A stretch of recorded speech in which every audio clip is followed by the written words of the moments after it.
Alors, dans cette vidéo, on va s'intéresser à la fonction racine carrée. À présent qu'on a regardé un petit peu comment ça se passait pour la définition de la racine, dire que c'est le nombre positif qui au carré fait ce qu'on a mis à l'intérieur, on va s'intéresser à la fonction racine carrée. Alors la fonction racine carrée, ça va être la fonction qui, pour un nombre réel positif, renvoie sa racine. Du coup, elle est définie sur 0 plus l'infini, puisque la racine, elle va exister que pour les nombres positifs. Je vous rappelle que la fonction elle a un ensemble de définitions.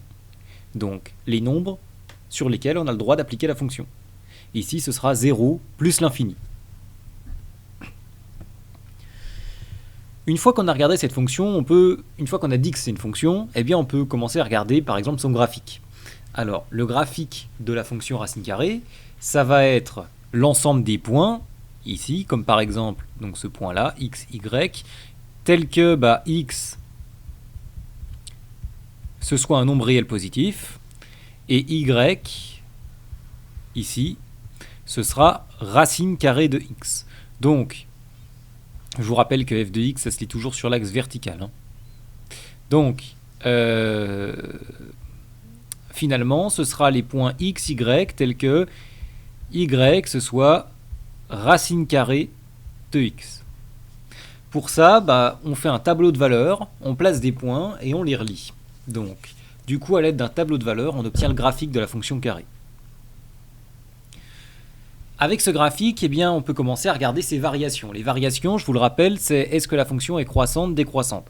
Alors, regardons, si on prend un premier nombre u, par exemple, ici u égale 2, si on regarde un deuxième nombre, par exemple 6, on va l'appeler v, v égale 6, finalement, si on regarde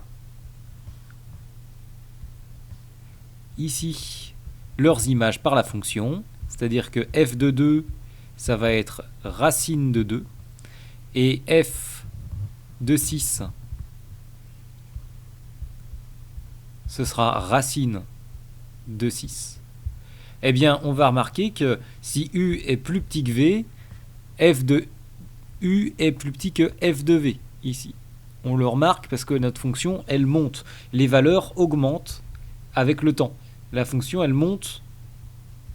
La courbe, elle monte, pardon. D'accord ? Donc, finalement, on va avoir que la fonction racine est croissante. Parce que les valeurs augmentent. Voilà à peu près tout ce que j'avais à dire pour le moment sur la fonction racine.